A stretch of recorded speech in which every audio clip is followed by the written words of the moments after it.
You're Just so like, patient. That's what I do. It's the patience comes from wildlife filmmaking though. Yeah. I have to be patient. That's I So many variables that you everything's out never... of, for the most part, everything's out of my control. Yeah. And that's oftentimes why I've even been hired on most projects nowadays is like, especially when you're working on like unscripted work, like when things are beyond your control, like a lot of people can't handle the concept of not being able to control a film shoot. Yeah. Hey, this is Jordan Hill, and thank you for watching the Dirt to Sky Business Podcast. And thank you so much to Collier Law and Compass Visuals for sponsoring today's episode. I am really excited to say that I'm here with the international award-winning filmmaker, Chris Fischer. There it is. How are you? Very good. How are you? I'm just going to pretend like we didn't try to do that six times. That was at least six. I think. 6 or 8 times. Yeah. It's fine. I've definitely done interviews where it takes a whole lot more than 6 to get the line right. So you're good. Well, thank you for joining today. Of course. Yeah. Happy to be here. Yeah. We've talked a little bit before in the past. Yeah. It's not the first time. Yeah. Yeah. Not the first time. Yeah. It's taken a long time to get here. it's the process, right? Yeah, absolutely. Yeah, and process. So you do so much more than filmmaking. Yeah. Tell me a little bit more about the roles that you do and the difference between them. So I don't even know where to start with this. So filmmaking and producing and directing and cinematography and all that stuff it's my passion. It's what I love to do. It's probably what I'm fundamentally best at. You know, I mean, I get hired for big projects. I've been hired on Moda Health, Trailblazer stuff. I've been flown nationally. I'm going to Switzerland in 2 weeks to film for a music festival. I'm going to Florida 3 days later to film a music festival.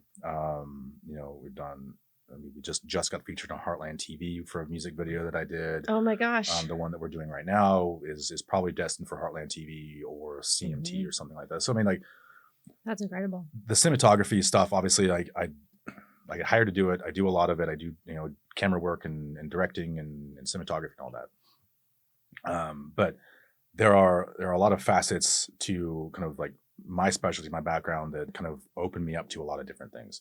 So we still do real estate film production. So we do, generally, high-end videos, walkthroughs of properties and houses, drone work. I'm a certified 107 pilot.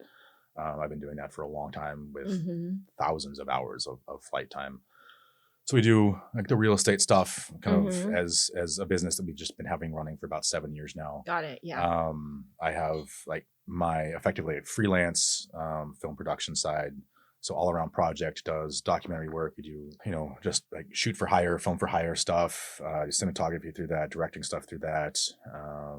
We do music videos, we do travel work. We kind of, it's freelance stuff, and it's generally mainly meant to be like unscripted work, run and gun style, on the fly filmmaking, because that's really kind of where my specialty, my skill set really is. It's high-end cinematography kind of on the fly.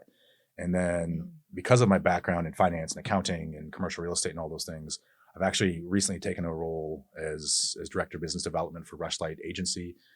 We are a creative agency here in Salem, actually, but our reach is Pacific Northwest. Our reach is actually national, right? With an aim for probably international at some point. But we do creative agency work, which is like branding, social media content, website development, digital marketing, market research, and then the one we're really focusing on getting off the ground is productions. So for the umbrella company, for the overarching agency company, I'm a director of business development for them. And then specifically on the production side I'm a senior producer. And so I still do all of my creative directing. I still do all of my film work. I still do all my producing work. I still do all of that stuff there. Also, all the stuff I'm really good at, but I'm also able to take my background in business and use that to help other businesses find ways to use the services that Rushlight can provide or production can provide to add value to a company. It's not just about creating pretty products. It's about creating pretty products that add value and ultimately add revenue. That's ultimately that's the goal of any of these things that we do, is add value and add revenue to a business. So that's an exciting opportunity. Like on this, I mean, that's just an exciting opportunity for me in general, is being able to use my creative side to do business work, and then having a way to cross that over And part of the reason I took that job, and part of the reason I wanted to work there, is because of our ability to do larger projects. I mean, Rushlight, this was a project I was associated with last year, but Rushlight was nominated for an Emmy last year. No one knows it. We're a Wow. Salem-based company that were an Emmy. Right. No, I had no idea until you told me that. I mean, and most people don't. Right. We, oftentimes, like, we don't really like to talk about our own accolades that much. I mean, it's the quiet professional. You just get your job done, and you just do a good job for your clients. And you know, they got nominated. Rushlight got nominated for that, and I was associated with that. I was on scripted camera for that shoot. Wow. That was a motor health project that we did. I mean, you know, Devin, who was one of the other senior producer at Rushlight, he's worked for the Portland Trailblazers. He and I have shot the Portland Trailblazers a couple of times together, motor health commercials together. We've traveled, you know, honestly, probably all over the country. You know, we shot in New York together. We've shot in Seattle together. We've shot, you know, a handful of, you know, a lot of local projects and stuff together. So joining a team that has that level of accolades, one is for me is very exciting, because I was brought on because of my skill set. Right. And to be brought onto that team in particular is very exciting.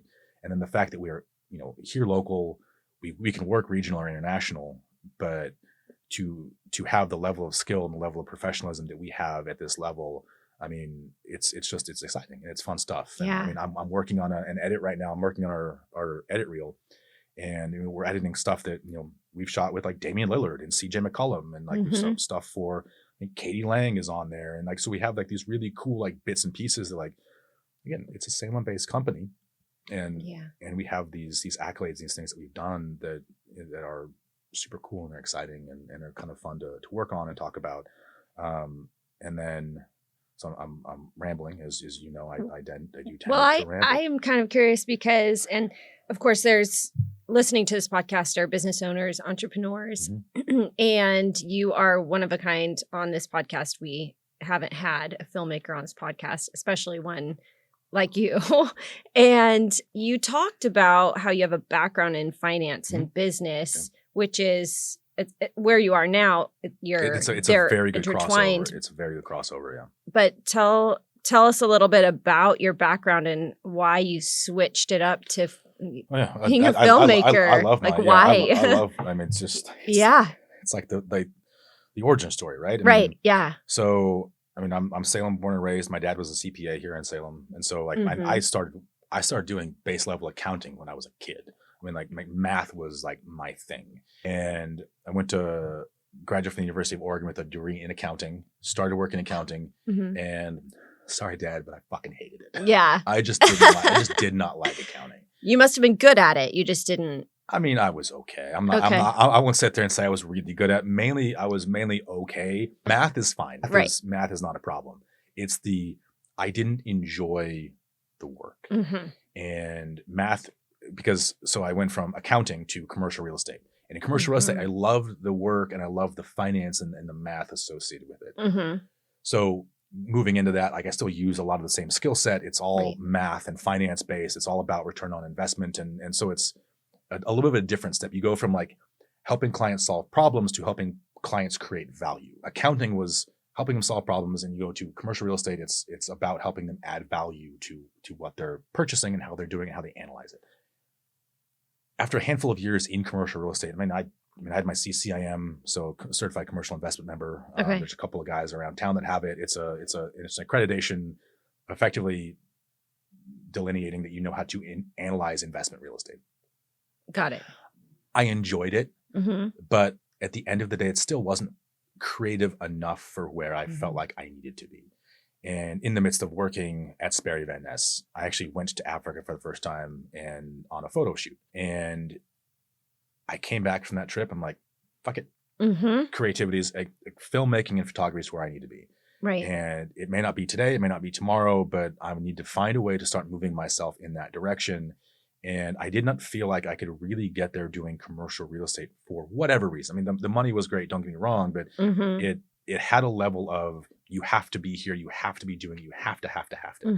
And that's just not, not me. Right. You don't thrive in that. Yeah. So from there, I was offered a job at Merrill Lynch, and that's to be a financial advisor. And I kind of knew, like, I could do Merrill Lynch, and I could probably cross over a little bit because the job would eventually allow a little more flexibility when you're working on a larger team. Got it. And so I got my Series 7, my Series 66. So I got all those, financial accreditations, and I didn't like that either. And Yeah. at the end of that, I was just like, either do or don't. Just, I mean, just don't try, just do. And so I jumped into filmmaking primarily I was at a couple of buddies who had seen my portfolio of some of the wildlife film work that I had done. And I wasn't serious enough at the time when I was at Merrill Lynch. I wasn't serious enough at the time that I was ready to make the step.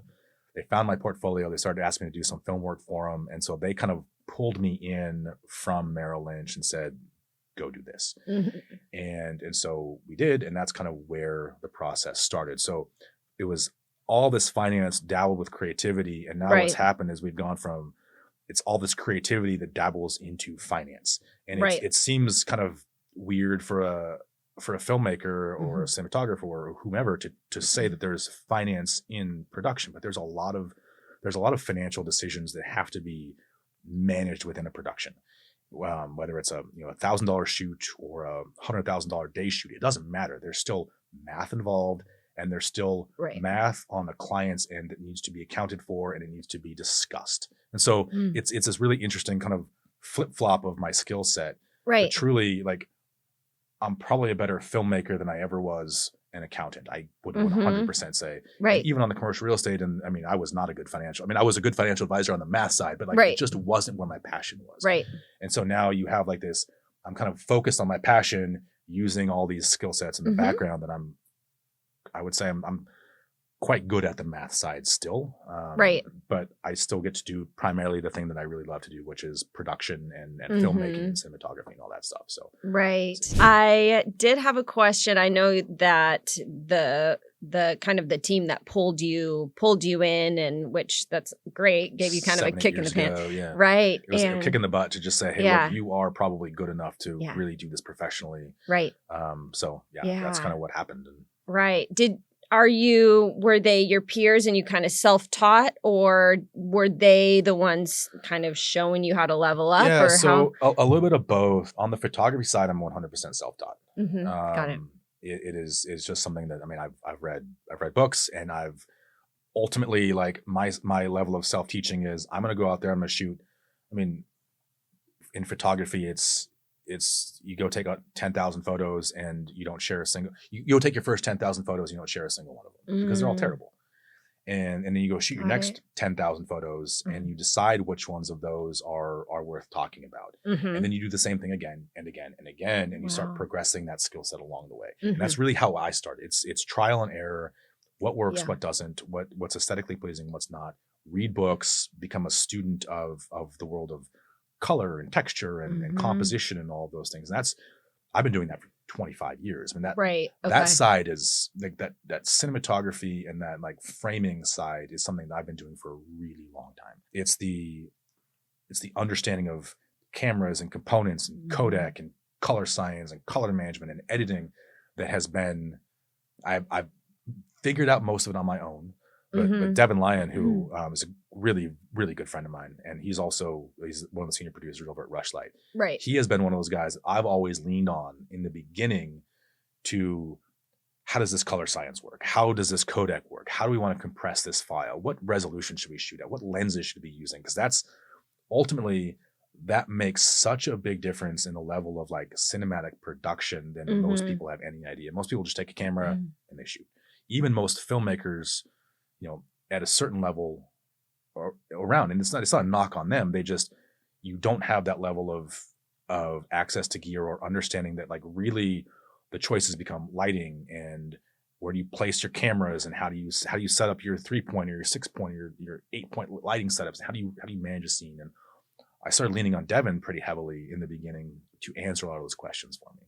Got it. And then, go ahead. Oh, you've had this relationship with him even before you joined Rushlight. Oh yeah. While you were doing All Around Project. While we were doing All Around Project, and he and I became very close. We've traveled quite a bit together, while I was at All Around Project and even before Rushlight.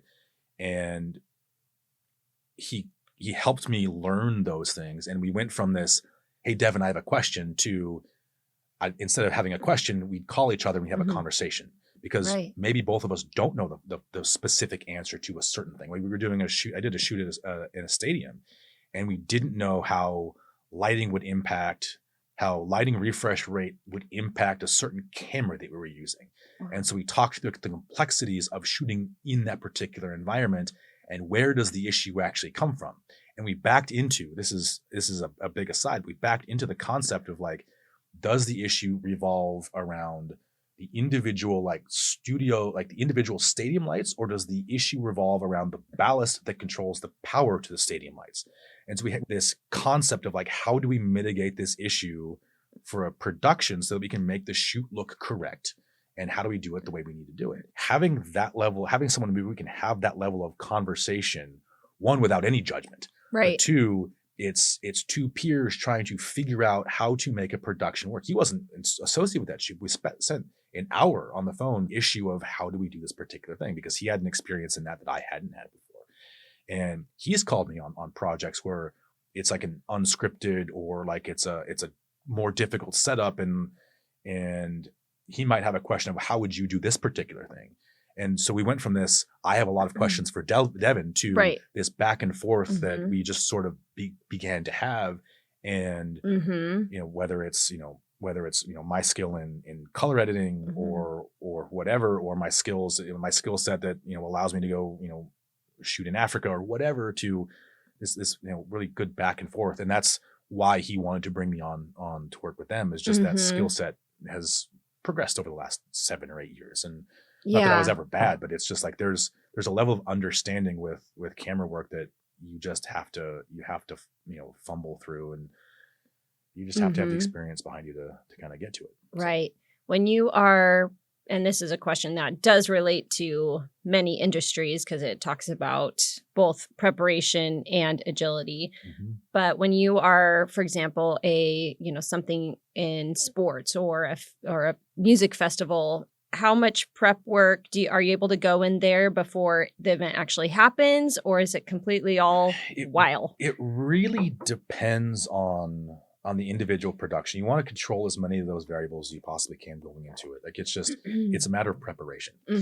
And so like this one in Switzerland, they wanted to fly me in the day before the shoot. And effectively I have like 12 hours and then it's go time. Got it. And I was just like, no, I mean, like, it doesn't seem like a big deal to you, but I want to see the space. I want to see the town. I want to see like what I'm working with just for a day. I want to walk it. I want to know where I'm filming. I want to know what I'm like getting myself into, because ultimately it costs them maybe one more night, but my level of production and preparedness is done. I have to fumble through my first day. What are my angles? What are my shots? Where am I going to be for this particular moment? How is this going to work? You get all of those variables taken care of, and I've done enough of it to know I can probably do a lot of that site prep and kind of understanding, depending on the project. Obviously, depending on the project, but I can do a lot of it pretty quick now because you've done enough of it. Right. But there's that level of preparation and understanding up front. Like I know enough of the variables that I can control on my own, to know what I can and can't get away with.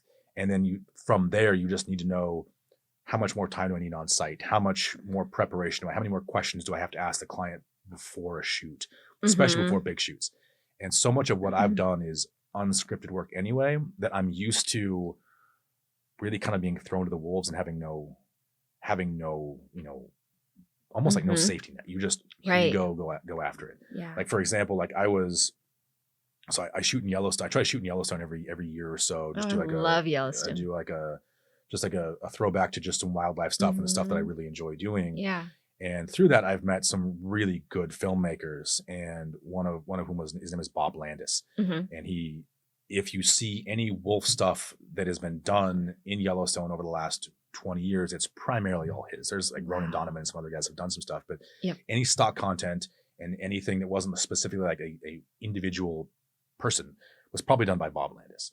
And he's about, I want to say like 75 years old. Dude lugs around like these massive cameras and everything. And it's a long-winded story to kind of explain it, but he was asked a year ago, to pitch on doing a PBS. It was be the main camera for a wolf documentary, a wolf episode for a documentary that was being pitched to PBS.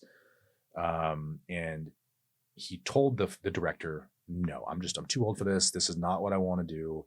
I'd help advise, but you need to contact this particular filmmaker. And it was me. Wow. I'd met Bob like 5 times in my life. And I mean, we're at the point where like we'd see each other on the roads, we'd stop and say hi and chat for a minute. But like, I didn't realize he had thought that highly of me. Uh-huh. But what happened is the people that were working on this documentary called, and they started, how much time do you need in the field? What do you need to get this story done?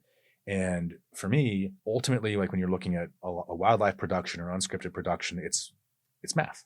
It's literally just a decision of math. Because I know that if I'm in Yellowstone for a month, I'm going to have, generally speaking, I should have 32 wolf sightings, individual wolf sightings. You're going to have, of those 32 sightings, you're going to have, and this is not specific numbers, but this is like just generally how you have to think about it. You're there for a month, you're going to have 32 individual sightings. Of those 32 individual sightings, it's going to be 12 actual days. So you're going to have multiple days with multiple sightings, and a lot of days where you have none. Right. And of those 12 days, you're going to have maybe 2 sightings where they're within really good camera range to get really good shots. And so you're going to come out of this production with X number of minutes of content. From those X number of minutes of content, I can produce a story that is this long for every month that I'm there. And so you know systematically how you back into the production of a wildlife documentary. Just math. And ultimately, like, people want to say that it's luck and it's this and it's this, and it's not. It's because you're working on what you would almost consider random chance events. It's just a mathematical equation that it's base level statistics. It's base level law of averages. That you know you're going to get there. You just have to have the time to have gotten there.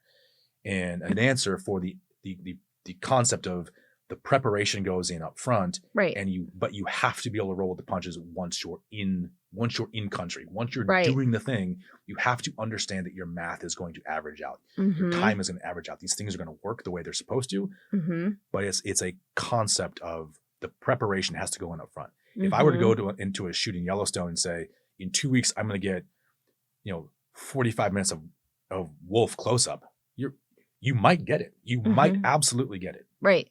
But you might get fucked. Right. Because I've gone 6 days on our last trip to Yellowstone. I went 6 days and get the camera out of the car. Like it sat in the car all day long. And that, when you're doing a production for somebody else and it's on their dime, and you don't put that level of expertise and understanding into your pre-production management and leveling client expectations and making sure everybody understands what you're getting into, you've done your client a disservice. And you're not using their money effectively, and you're not using their money efficiently, and you're not being honest with the use of their money. And that's really important to me. Like the production might cost a lot more money to go do two months in Yellowstone. But if I don't do 2 months in Yellowstone and I do 3 weeks in Yellowstone and we get nothing, they've wasted their money. If we do 2 months in Yellowstone, it might cost 20% more, 30% more, but we most likely get exactly what we need. And so having that conversation at that level with clients is really important. And so when the PBS people called, and I leveled my individual production on a year-long shoot, 4 month year-long shoot. So it's 4 individual trips to Yellowstone for a month and a half at a time, was like $160,000 budget. And they're like, okay, that's what it is. Right. Because I know the back end math of it, that I understand that with a 3-person team, and this is what we're doing, and this is how much time we have to spend in the field, and this and this and this and this and this. Because I've done it so many times in foreign countries and in Yellowstone and here and here and here. There's a bit of an error of expertise in that final decision, in that final number. If that makes, again, it's a long-winded answer to say, you have to prepare up front, but you have to prepare for the unknowns on the back. And the unknowns on the back are generally what kill most filmmakers. You think you know up front, and then you realize that you really didn't know shit going in. And you have to effectively flex on the backside, but production suffers when you have to flex. Budget suffers when you have to flex. And you have to know how to mitigate and balance those two things. And it comes from a background in finance and accounting. It comes from a background in understanding what questions, what issues do I have now that will affect a production 6 months in the future? Right. And how do I mitigate those risks over there right now? And you just have to know how to have those conversations with clients. And if the client says, well, my budget's only this, Cool. That's fine. Mm-hmm. That's fine. If your budget is only allowing for me to shoot for 2 weeks at a time in Yellowstone, as opposed to the 6 weeks that I want, that's okay. Mm-hmm. But I'm telling you up front, we might get lucky. Yep. But if we don't get lucky, you can't blame me for that. Right. Because we are working with unknown variables at the end of the day. What I'm giving you is a mathematical equation that says this is what we should come up with. I don't know if we will. Right. But if you want to cut my time short, you want to cut my budget short, that's okay. I will work with whatever you give me. Right. But you need to understand that my expectation is that this is what we're going to come out with if we get that. Yes. Yeah. So setting their expectations. You have to. And You have to set client expectations ahead of time in a lot of these productions, because if you don't manage client expectations, they don't know what they're going to get. They think that because you look at, and I don't like to brag, but if you look at like my level of like some of the work that I've done, like in Africa or the music video stuff, or some of these things that have been featured on CMT or featured on Heartland TV, or the documentary that's won multiple awards, you look at it and say, oh shit, he can do that. Yeah, I can do that. But I also understand the level of work that is required to go into that level of production. So for my documentary that's now out for distribution, like we're out for international distribution on this thing. It's a 55-minute documentary. For that 55-minute documentary, we have 250 hours of content. Wow. And that was spread across 4 cameras over 2 separate trips to Africa. And that's like 6 weeks of filming. Wow. And that may not be the exact math, and it's obviously there's a lot of like slow motion off speed. So like it seems like a lot, but it's not nearly as much as you would think it is. Right. But you run into that issue, and again, I'm gonna go down a rabbit hole for a second. But so on that particular production, and this was my own internal project, I knew that you need to have your big cats in a production to make it look and feel like it's Africa. If you don't have lions in a documentary about Africa, you probably fucked. And we went 14 days without seeing them. We went 14 days finding lions, and because you're working in this area that's like our reserve was like say 4 times the size of Salem, and there were like 2 cars out looking for lions. It's a statistical impossibility almost to bounce into lions. Wow. But again, I knew my math. I knew that if we spent the time to do the production right, and we had enough time in the field, the math would suggest that we would bump into them. Would it guarantee it? Of course not. But the math suggests that we should. Right. So what happened was we spent 14 days without finding them. And this is going to be a bit of an aside, and I'm sure you've probably heard the story before, but after 2 full weeks of not finding them, we are in this massive reserve. And we got together with all the other guides in the area and all the other crews, and we're like, we need to find these guys. We know they're around. We've seen signs. We've seen tracks. We've been tracking them for days. We know they're here. And these are other crews not related to they're not film crews. They're like other guides for these camps that we were at, right? Oh, got it. Okay. So they're drivers and they're guides, and they all love what they do, but they were out there at this point. The same mission. Same kind of mission. We're out to find animals for they're out looking for their guests. We're out looking for our production. We got together with all of them one morning, and we're like, we need help. We need help finding these guys. And so everybody kind of knew the situation we were in, and they all just like, we are going to help you guys find these guys. We know we're covering a massive area.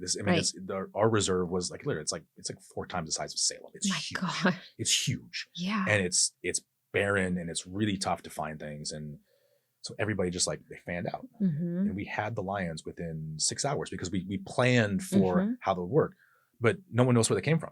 They just showed up one morning. Right. But if that car hadn't driven that way, they wouldn't have found them. And the only reason they drove that way is because they knew that they had been spotted. They had been heard in that area at some point. And so they knew they were going to go check that area, but those lions could have moved 5 miles that way. Right. We didn't know. We just kind of got lucky. And so they found the lions. And they called us. We had lions. I mean, that morning we had lions by like 10 o'clock in the morning or something. We drove up and we found them. We started filming them. These 2 big boys. Start filming them. It's kind of exciting. They're eating on this kill and everything. And they kind of get up and they start walking off. And now we have a decision to make. We stick with these lions we just found. We've only been with them for like maybe an hour or an hour and a half. Okay. And they start walking off this direction, and we're watching this thing transpire where they leave this kill, and there's maybe 100 vultures kind of like on the periphery. These lions have been kind of keeping at bay. The jackals, these vultures are sort of on the periphery, and these lions walk off, and these vultures just descend on this kill. And the driver is like, all right, let's follow the lions. I'm like, no, we're staying right here. We are staying right here. We're going to film the vultures on this kill. We know, generally speaking, where they are. This is actually a harder thing to see, like effectively a swarm of vultures all like converging on this kill. And so we sat there and we filmed that for 30 or 45 minutes, and ended up being one of the sequences in the documentary. But again, it's knowing the math of what you're doing, because that's actually going to be harder to come across again than finding those lions. And so you had to know how to make that decision on the fly. What's better for a final production? Is spending an hour on this better for a final production, or is following those guys and then maybe coming back to that and getting it? You kind of learn how to make those decisions. And it's about preparation. It's about intrinsically understanding what you're trying to accomplish at the end of the day. This is probably is not at all useful to most businesses, but the concept is kind of there. It's that concept of front loading your planning, but being adaptable based on what you have to accomplish on the backside. Right. Yeah. I think that it's relatable a little bit to what I do. Absolutely could be. Like, what can you prep for, but also having, a lot of it is just, that you're going to be agile in the moment, instead of just 100%. Being so concerned about, your prep work will pay off. Yeah. It does in a lot of ways, but then sometimes there's things thrown at you. Ultimately, you have to always look at your prep work always pays off. Yeah. It always, the work you put on the front side always pays off, even if it feels like it doesn't, because mentally you're prepared for whatever might happen. Right. And so like in our instance, like when we're working on a production like that, we have 3 cameras rolling. We got a field producer sitting, like effectively I'm directing and DPing, and I'm shooting on this thing. And I got a field producer in my ear saying, okay, we've been on this for 25 minutes or 30 minutes. Do you have your shots? Do you want to move on? And that's his job. I've hired him to do this. His job is to make sure that the guy who gets stuck on the creativity, doesn't lose focus on the bigger picture of a production. Sometimes I'm like, dude, this is where we need to be for the next 25 or 30 minutes. We'll find those. You just make sure that we know where they are when it's time. So you work on that. Or I'm like, you know what, you're right. We have 25 minutes of shots of this. We're going to use 3 minutes for the documentary. Let's roll on to something else. And that's, again, it's hiring him on the backside so that he's in my ear, so that I'm always thinking about those things. And again, these are it's that level of contingency and level of planning, and why you prep things the way you do. It's why you budget the way you do. And that's when you have put people in place to help you make decisions, you listen to them. He was there to make sure I was staying on track, even though like I'm in charge of the production. His job is to make sure I stay on track. That's why I hired him. If I hired him to do that, I need to listen to what he's saying. Right. And again, these are all those preparation points up front, if that makes any sense at all. Yeah. And I think that's something that sets you apart is someone typically wouldn't think of a creative as implementing the math and implementing the structure. And that's just not generally the usual. It's not. It's actually highly, I would imagine it's probably highly unusual. And it is one thing that I do tend to lean on in production is the concept of value add for client. And ultimately, like if I'm producing a project, if I'm doing a branding project, or we're doing like agency work for somebody, if we're doing high level work for somebody, whether it's a high level production or whether it's it's a talking head interview and it's a $2,000 film project, it doesn't matter. This project has to add value, otherwise why are we doing it? And if it doesn't add value, there is no point, because you need to see the value that this project is creating. You need to get something back out of it. And that math component does actually really matter, even on a small project. So you have this really nice listing and you spend $5,000 on this really pretty video, really pretty video, really high end stuff. Do you get that $5,000 back? If the answer is no, why'd you do it? And if I can't sit there and have that conversation with you, honestly, I would love to take the money. Don't get me wrong. I would love to do the production. But when someone comes to me with that level of like, here's what I'd like to do. My first question is, what's your audience and how do you get your money back? Because if I'm going to take your $5,000 to work on this production and you don't get your $5,000 effectively back in value, I've done you a disservice. Period. End of story. I have not done my job. And it's not that I haven't done my job as a filmmaker. I haven't done my job as an advisor to the process of filmmaking. And that's a level of conversation that I hate to say it, but does not exist in this industry. Right. Because everybody's happy to take the money and create something that's really visually pretty. It's a old adage in our business. I'm a visually stunning project. Who cares? I don't care. I hate to say it, like I love creating pretty shit, but I don't care if it's visually stunning. What I care about is if you get your money back out of the production that we did. Right. That's what matters. Right. Can I tell a story that works and it hits your message, it hits your target points, it hits all of the things that you need to hit so that you get what you need back out of it. Right. I could give a shit how pretty it is. Right. It will be pretty, but that doesn't matter. So it's that level of conversation with clients and being very honest with clients about this. I mean, I'm working on multiple projects right now where they have these grandiose ideas of what they want to accomplish and how they want it to look. Like, cool. Yeah. I would love to take your money. I tell them that up front. I would love to do this project. I would love to take your money. I really would. But why are we doing it? Why are you spending that level of money if you're not going to get that level of money back? Like on a listing, if you spend $5,000 on marketing material, you're not going to get that money back. The listing price is the listing price. So if I could do a production for $2,000 that gets you the exact same final value on the project, I've saved you $3,000 off the front. Right. Yeah. So that level of conversation matters. I would like to state to the public that if you hire me for your $3 million listing, I will hire Chris Fischer to get that money back for you. So I mean, there it is. Yeah. I mean, that matters. Yeah. That level of conversation matters because again, we as creatives oftentimes get sucked into the concept of creating and the business of creation, the business of making something look pretty. But that's not really the business. The business is, how are you going to use it? How are you going to monetize what I give you?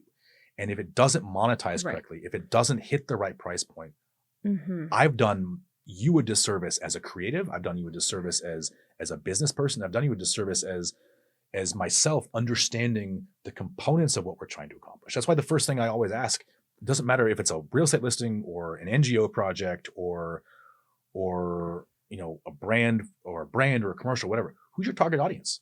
How are we using this piece? What are we doing with it? And if the client doesn't have a good answer to that, we got to figure that out first. Right. If they don't know who their target audience is, how do we figure that out? Sometimes they know. I mean, if it's a real estate listing, sometimes it's a lot easier.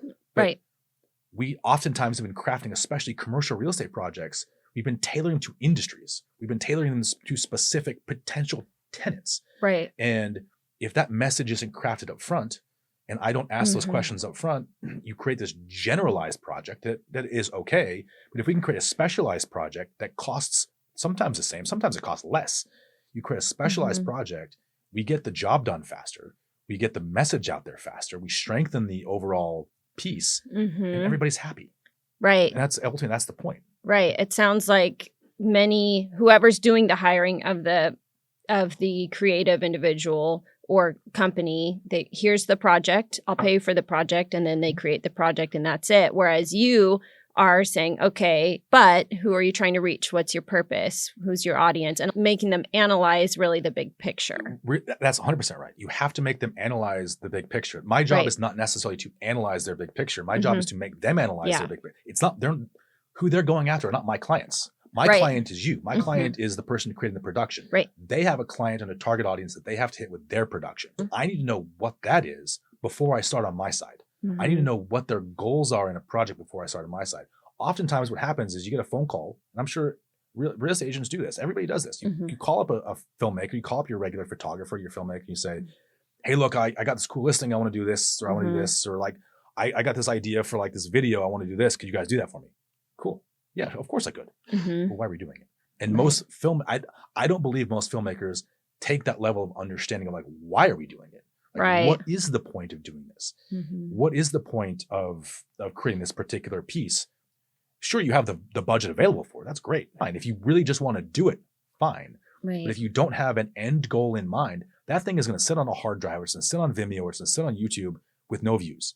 And if it sits there with no views, it's tainted their vision of what a creative should be out there doing for their clients, which is creating value through production, creating value through visuals, creating value through all of these things that we are able to do. I mean, not that other people can't do them, but it's this, why hire a creative professional to do creative professional work if they're not going to add value to what you do. Because Right. you could sit there with a cell phone and film something, and it could sit there and get the exact same number of views, and you've done it for free. So why hire Right. someone unless they're going to help you reach that audience better, help you share your message better, help you do those much higher level? Right. Otherwise, what are we here for? Right. Yeah. Have you ever had that conversation with a potential client and you chose to not work with them? All the time. Yeah. Okay. And because ultimately, like, you give them this level of information, and oftentimes what they realize is, I hate to say it, like, I don't want to talk clients out of projects, and generally we don't talk them out of projects. You talk them out of concepts, and so sometimes they realize that, one, we're not a good fit. That's okay. Like, if I'm not a good fit for something, I'm not hurt my feelings. Like, there are plenty of other people out there who will be a good fit for me, and there's plenty of people who have. You don't want to force that. No, but yeah, oftentimes you're really, it's more of an educational process, because they still kind of want to do the project. You're just educating them on how to utilize the project we're creating to get the most value out of it. So it's not necessarily you talk people out of a project, you talk them into a project that makes more sense for what they really want to accomplish. And that's really what matters. It's honing that. Instead of saying, I'm going to take your money, I'm going to do this thing, instead of what we're going to do is we're going to creatively work together to make sure that this project meets your goals within your budget. And that's really where the conversation starts. Right. Because oftentimes people don't have any idea when they call us. And so because they don't have an idea, creatives can get this habit of, well, they don't have an idea and they have a budget, so let's just go create something that's really pretty. Create something that's visually interesting. That doesn't serve the purpose, and the client probably doesn't call you back from their project. If the client gets a boatload of value out of it, they're going to call you back. You've done this with like NGO work and nonprofits, where they go in and they're like, okay, well, we want to highlight these particular things. Okay, so why? Like, I understand that they're cool, like within like your area, but what is the ultimate goal of just highlighting this? How are we going to use it? What is going to happen with this piece that we're going to create? And then, well, we're going to use it for fundraising. Okay, well, if we're using it for fundraising, we actually probably should shift your focus a little bit this direction, because if we shift your focus this direction a little bit, and we highlight not just this thing, but we highlight this person, that person, your fundraising efforts are going to be better. And often what you find is you get that value back with small tweaks to the budget, with small tweaks to the plan, with small tweaks to the concept. The client has an idea of what they want to highlight, but our job as professionals is to understand how to best tell that story to hit your target audience, to make you more money. So ultimately, that's all any of this creative work is about. It's not about the pretty stuff. Everyone wants to say that it is. But the more you get into the business itself, and even at like the absolute highest level, it's not about making things look pretty. It's about selling stuff. Ultimately, it's about selling something. Right. And we see that in doc work. We see that in film production. We see that in scripted and unscripted television. It's all about sales. Nothing else matters. It's about selling ad space. It's about selling products. It's about selling travel. It's about selling something. And if we can't get over that fact as creatives, we are doing our clients a disservice. And so it's a long-winded aside for the fact that this is all about money. Right. Yeah. We have talked a lot about the planning, the preparation, and then also you're aware that agility is needed probably pretty much all the time. But one of your greatest strengths is that really nothing phases you and almost like nothing surprises you because you're ready for something. Yeah, it's not even that you're really ready for something. It's that something is going. I mean, I guess you kind of are ready for something because you always know something could happen. And I mean, again, it just kind of backs into that experience with like working wildlife film productions, working, overseas a lot, doing a lot of traveling. Just shit happens. You just have to learn to roll with the punches on things. You get on a production in Africa, and you're supposed to be at a certain place at a certain time, and some people get fussy with that. Like, we're in Africa. Like, like these roads could take us 4 hours to travel, or they could take us 9 hours to travel, and it could be the same road. We just don't know. Right. And so being able to kind of roll with the punches and be okay, because you always know something's going to happen. And it's what's your level of preparation, what's your level of experience with this? Have you done it enough that it doesn't phase you? Because we'll get phased by it all the time. Everybody kind of does to a degree. I would say in the beginning, like I probably did too. Like when I'm 28 years old, traveling internationally and trying to do some of these things, like you think these things are controllable, but they're not. And you realize, I mean, I coached Pee Wee football. I coached for years, like 15 years or something. I coached for a long, long. And one of the things we always harped on kids in practices and in games, it's a life lesson that everybody needs to learn, is control the things you can control Mm-hmm. and forget everything else. Because if you can't control it, you can't worry about it. And it's a hard thing for, I mean, I still struggle sometimes. But Right. ultimately, you need to learn to understand the variables that are within your control and the variables that are outside of your control. And the things that are within my control, I can worry about, I can focus on, I can put my energy toward. What people tend to do is focus on the things that are outside their control. They still put focus and energy onto them, even though the outcome's not going to change. They feel like they're doing something. They feel like they're spinning their wheels. They feel like they're moving in the right direction. Ultimately, none of these is ever going to get better because you're focusing on something that you can't fix. Mm-hmm. Whereas generally what you want to start doing, the better you get at your profession, the better you get at understanding these things, is learning to focus on those things you can control and focusing your attention and your energy. When you say like nothing really phases me, at this point, it's kind of true. Like, it does still phase me, but it phases me completely different than it would phase most people, because ultimately I know what's within my control and what's not, what my variables are, what they aren't. I've probably already thought that this might be an issue already. Doesn't mean I don't get frustrated with certain. I still do, but my understanding of where my level of frustration should be is, and it's just a matter of, it's just, it's like time over experience, right? Like, or time times experience. Like, it's just those things are what compound your level of comfort in the uncomfortable. And that's really, I would say, probably one of my strengths is I'm comfortable in the uncomfortable. I'm uncomfortable being uncomfortable. Right. And most people are not. In production, in film work, and all this stuff, because I've just had so much experience. Right. What is a situation that you were in, something happened outside of your control that typically would derail maybe most other filmmakers, that you just figured it out and kept going? I mean, a You're like lot, every right? single Yeah, time. like most like wildlife film production, most of those things Right. do have that level of complexity, right? That level of like, I don't know what it's going to take to get what I need. I don't know what it's going to take to get this done. Generally speaking, what it's going to do, but there's always that variable you don't necessarily know specific. Mm-hmm. So we talked about this earlier, and I don't, the one where we were doing this documentary in Botswana, Uh-huh. and I knew going in, like, we were going to be mounting this car mount to these Jeeps. We're going to do all these gimbal motions and movements and stuff. And we had to have this specialized rig that had to be mounted. Right. And so we got a hold of the travel company ahead of time and said, we need to know the size of the roll bars and all these specific components of this car so that we know which components to buy.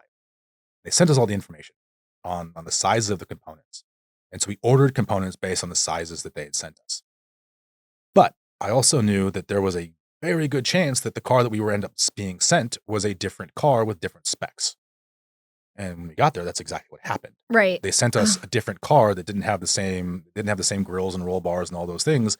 But we couldn't mount the camera the way we needed to mount the camera. Generally, on a large production, you would have redundancies and backups, and you'd have 2 or 3 of all these things. So if something broke, you could fix it. Right. When you're doing a small run and gun style production on a marginal budget and you don't have those capacities, you have to find ways to work on the fly. So I knew going into it that if something wasn't quite right, I'd have to be able to fix it on the fly. And so we took enough backup, like essentially backup gear that didn't really cost anything. We could rig the thing to make it work on the fly. It took us a couple hours, but we figured shooting was done for the morning. We rigged that thing up on the afternoon. It took us a lot longer to set it up than we thought it would, but we didn't lose any production time. We still had all the production time, and the rig ended up working out just as good as it should have, because we planned for the possibility that we would not have the right stuff from the people that we thought we'd get the right stuff from in the end. It's not necessarily it's not the driver's fault. It's not even the camp's. There's so many moving pieces in some of these things that, as many things as we like to think we can control those variables, it was beyond my control to control it. I knew I could plan for it and hope that it worked out, but hope is not a strategy. Hope is just hope. Right. And it's not really crass, but like, one of the conversations that we have often in all these kind of conversations, we had this conversation a lot on this production, is Right. fuck hope. Hope doesn't matter. What's the action to fix it? You need to have a strategy and a plan to fix the thing that you are hoping works. Right. Because hope is not a strategy for a solid business decision. Right. And I'm not going to get to Africa and I'm going to hope that my stuff works. I'm going to get there, and if it doesn't work, I'm going to have a plan to fix it. And that's what we did. Right. And so when I say nothing really bothers me, it just bothers me in a different way. Right. And I've learned to not let things bother me to a point that I can't figure out a solution or a strategy. Last time we talked, we kind of talked about an unpopular opinion you had It's about social media, isn't it? Actually, I do want to hear that too. Yeah, okay. But we talked about the fact that you don't niche down to a specific project. Something like tell us about why you don't only do documentaries or only do, the wildlife. So I got into this thing years ago I have a belief that every and this was derived from my time in photography. I did photography for a very long time. I'm a very firm believer that every time I click that shutter, it's a culmination of every single shot I've taken. Everything that I've done up to this point leads to that particular shot, whether it's the framing or the timing or the light or the position, everything matters. My experience has brought me up to this point to take that particular photo, all adds up to my experience. Mm. Well, I prefer documentary film. I love wildlife film. I'm really good at lifestyle and music videos and those things. I don't shy away from other projects because my experience that I've done on those things lends to a different outcome for this particular project. I can bring a different level of understanding and expertise that people who haven't crossed over in this world wouldn't know how to do over. Right. I'm often hired for projects because of my ability to cross over all those genres. My ability to not get flustered in a bad situation comes from my willingness to do a lot of different things. I don't get flustered when things don't work out the way they're supposed to. So you learn that, when you focus down on a niche, you do get really, really good at that niche. But the second you step outside of that, you might not know how to light a situation. You might not know how to handle yourself in an interview. You might not know how to handle a client specific way to get the job done or to get the product correct. The more you do that across all spectrums, the better you get at what you're trying to, the better you get at your own craft.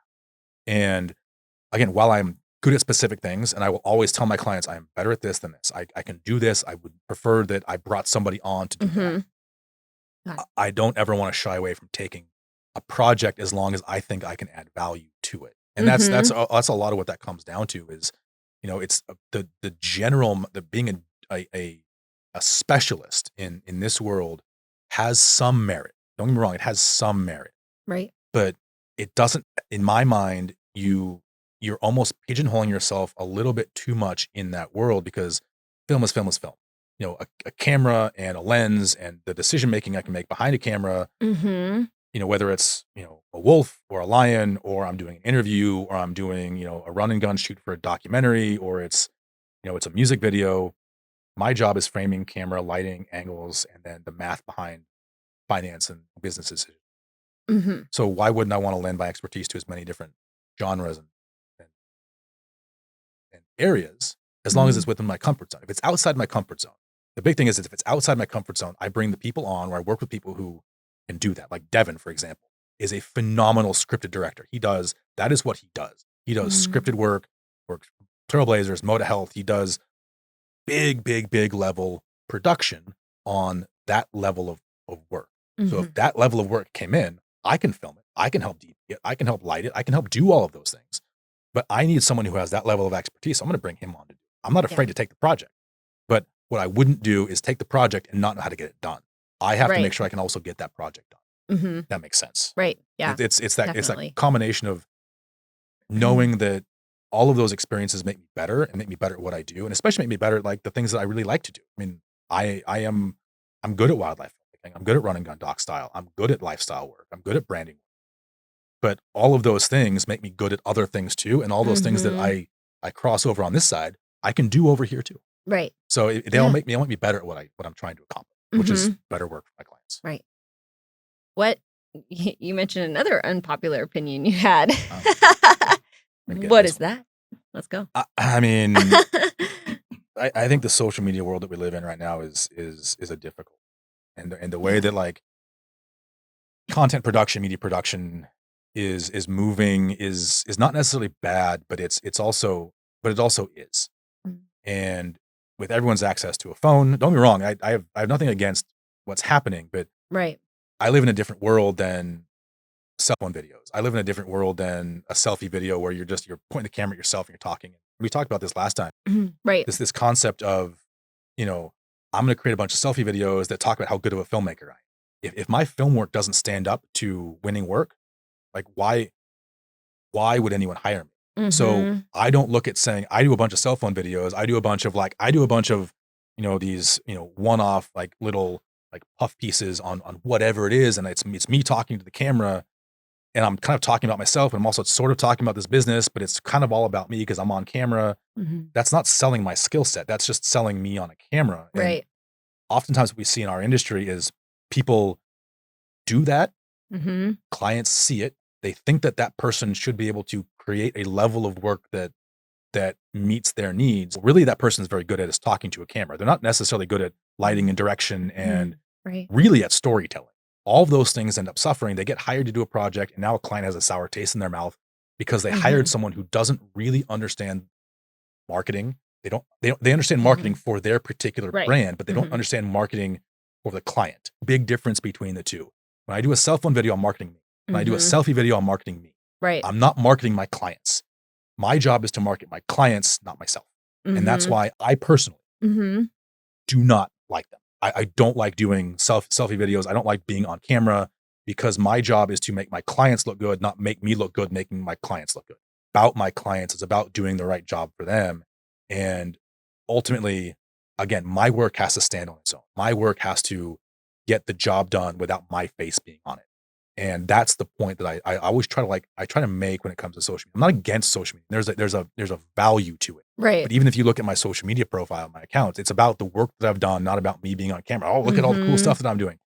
Because ultimately, that's not the direction I wanted my work to go. I want my work to stand for itself. I want my work to be able to stand for what my work stands for, which is a representation of how good I am at my particular craft, not how good I am at talking about how good I am. There's a big difference in my mind. Right. Yeah. A long-winded I think that's really interesting because there will be those and myself listening that need to decide, is my business one of those, or some businesses truly are about selling themselves if the craft is the same or similar, and your craft is not the same or similar as other filmmakers. Well, so you're in an interesting position as a realtor that you have to do both. Right. You as a realtor, you need to understand that you have to do both. Right. I'm not saying you don't. I'm just saying as a realtor, you have to understand that. Exactly. Yeah. You have to brand yourself as I am this person, this is what I do, and this is how I do it. Right. And you have to be on camera doing that because you are soliciting business for a particular thing. And so you have to establish a level of credibility in what you do.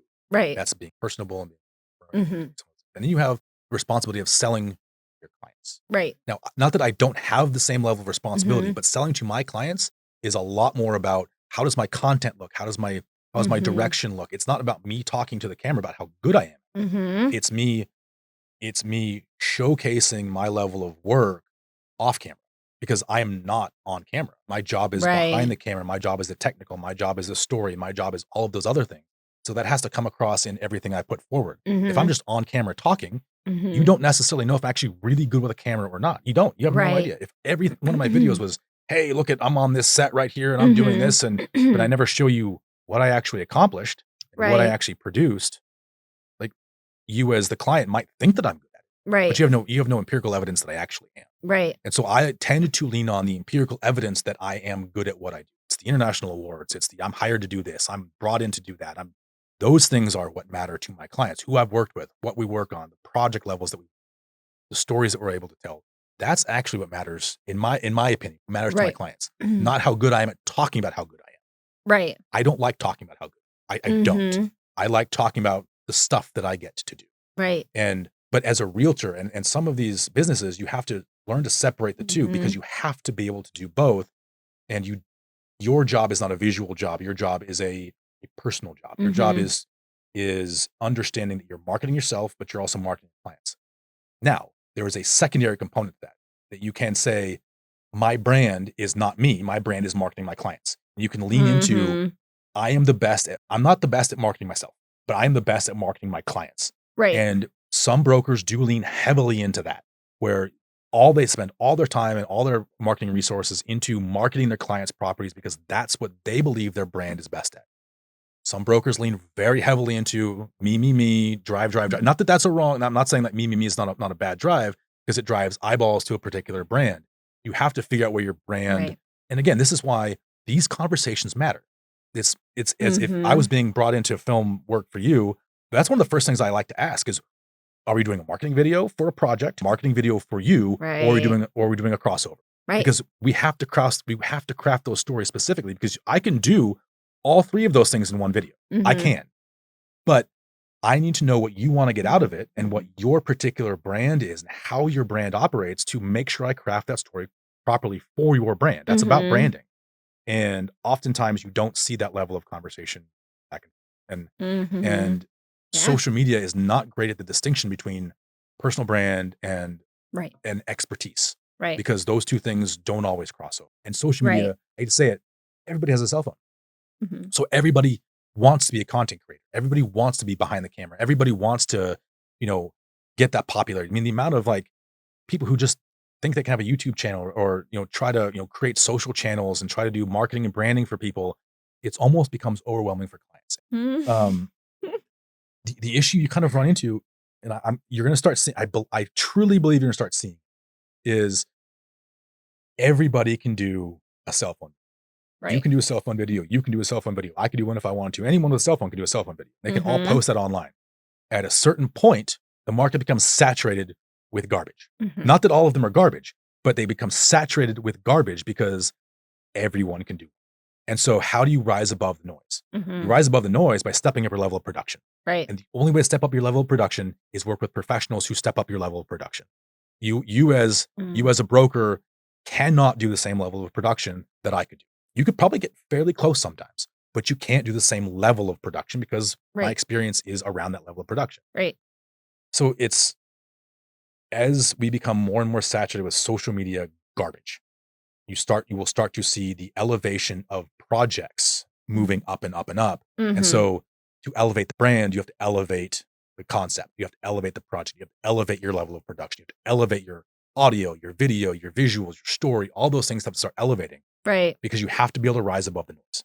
And social media just creates noise. You have to find a way to get above it. Mm-hmm. And that's ultimately when we talk about branding or digital or production or any of that, it's just about finding ways to rise above the noise, whether it's through paid advertisements, whether it's through, better production quality, whether it's through, TV spots or whatever, have to find a way to raise your brand above everybody else. Mm-hmm. Otherwise you're just gonna get lost in a sea of garbage social media and only Right. your friends end up seeing. Yeah. And that's not gonna, I mean, it helps, but it's not what's going to drive the growth of the business.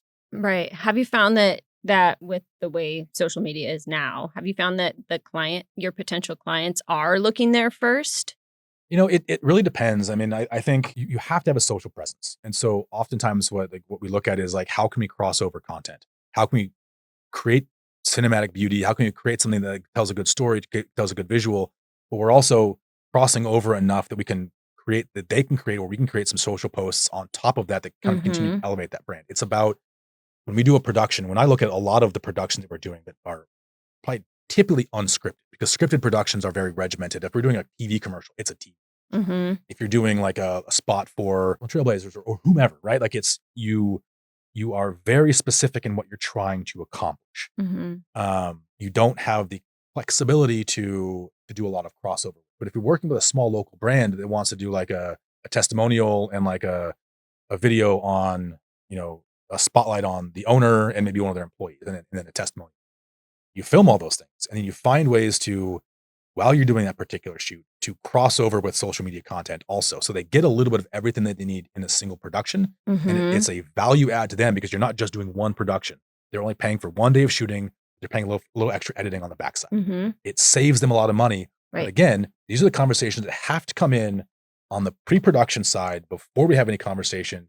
You have to know who your client's target audience is, how Mm-hmm. to reach their target audience, what their goals are, where are you using the video, what's the video going to be used for, what are the purposes. All of those things matter, so you can add all those additional components along the way. So it's not necessarily about one or the other. It's about how do you cross that over so the client's getting the maximum value out of production possibly. Mm-hmm. So it's been so great Mhm. having you. Yeah. I always learn a million things and it's very inspiring. But before we wrap up today, what is something that you would say you are very good at or a skill that you've developed? And also, what is a piece of advice to other business owners a way to implement that in their own business.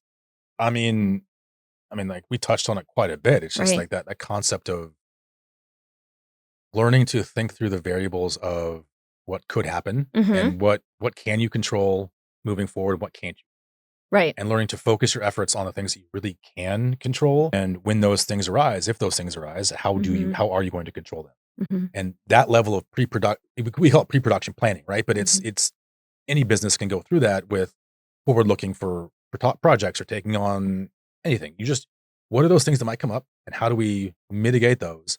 And then how do we learn to identify the things that we can't control? And if we can't control it, how do we learn to let it go? Mhm. And, that's again, with all the stuff that I've done, that's one thing that I tend to do fairly well. It's that level of understanding the things I can and Mhm. cannot. When it's behind a camera, I mean, ultimately, like, other than deeply scripted work, which we can do at Rushlight, Right. it's not my particular specialty. Mhm. It's Devin's specialty. So that's why, teaming up with them, it made made so much sense. Uh-huh. Um, like that unscripted work, all that other stuff, the stuff where, we're trying to tell, micro doc stories or documentary stories or testimonials, all those things that it's about eliciting real human responses in an interview or making clients feel comfortable on camera. And Mhm. that's one thing that I think people get lost in the weeds on across the board, whether it's real estate agents Mhm. or, video producers or just nonprofits. Like, how do we bridge the gap between these two things? And learning what are those pinch points that you need to learn how to bridge a gap to add more Right. value? Because ultimately that's all we really need to do is find out how to add that value to our client so that they want to continue to use us and we get those Right. referrals. And ultimately it's just about creating a better overall client experience. Right. Exactly, and that's necessary to survive in an oversaturated In market, any industry. I any mean, industry.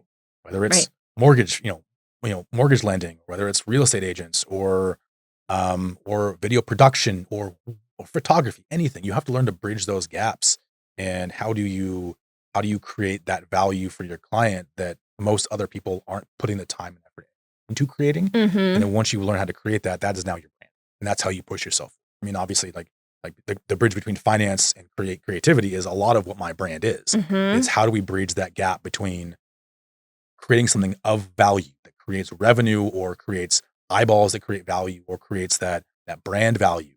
So there's a lot of different concepts of value. It's not just monetary value, but there's a lot of different values to brand. So, is there anything or what projects are you involved in? If you can share any and you might not be able to that we can kind of look forward to. Yeah, so I head to Switzerland in a week and a half. I'm filming a 3D music festival over there. I was hired to go do that. Also filming over there with my girlfriend Lexi. She's Mhm. performing in that festival, and Wow. then I've got 3 days of shooting over there, and Mhm. then from there, she and I both travel to Destin, Florida. She's performing at a music festival down there, and I was hired to do the shooting Wow. for that festival down there. So we're doing a couple of projects in that area. Uh-huh. Man, I've got a handful of nonprofit projects we're working on right now on the backside. I got some real estate Mhm. projects we're working on. I've got a documentary out in distribution right now, so just wrapped that up and got that off for distribution. Are you able to share what that is Yeah, or so it's a 55-minute feature length document, not feature length, but Mhm. 55-minute documentary about the Kalahari Desert, the northern stretch of the Kalahari Desert in Botswana, and we filmed that one in 2021 and kind of wrapped production of it in 23, and we've been working with some distributors to try to get that out in Mhm. the market. And then I've got a pair of documentaries that have some interest in private financing. Those are uh, those are we keep those pretty close to the chest Mhm. until it's time to talk about them and start production on them. But those are two more human interest based pieces, more cultural based pieces that we're trying to work on. The idea for the originally was a 4-part series on Kalahari itself. It's like the second oldest desert in the world. The idea was kind of how do species adapt across the delta all the way into the Kalahari. Mhm. So we'll go out for funding, see if we can get funding, see if we can get this first project distributed and get some money in the door and kind of see what options there are after that. Mhm.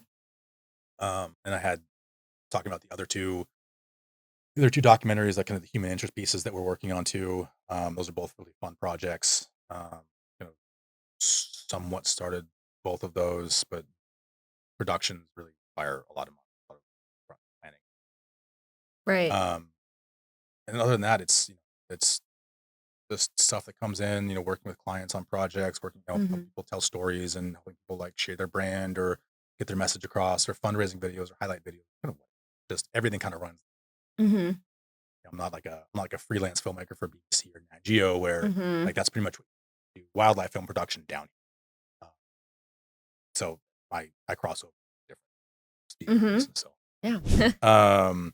I mean, social media, like, so Chris Fischer Films on Instagram, Yeah. and then Facebook. I don't really post that much. It's pretty Right. much just Instagram. Mhm. Um, but even there, like I kind of talked about, like I need to get better at it because I do have a Right. lot of Just to have a content. presence. It's a Yeah. presence, and Yeah. I understand that, but like generally my feed is like wildlife photos, like Mhm. quick snippets of videos that we've done. And if it's more about like the projects that I've done as opposed to like it's not Right. really. That's pretty much it. That's Mhm. that's that's it. Email, phone number, and Instagram. Yeah. Well, thank you so much for Of being course, here. happy to do it. And this This is was great. great. Good times. Fun. And well, all right. Well, we're all going to follow your projects. I'm excited to see what else you do. Be fun. Yep, got all the stuff coming up. So yeah, do it. And thank you so much to Collier Law and Compass Visuals for sponsoring today's episode. Thank you for joining the Dirt to Sky Business Podcast.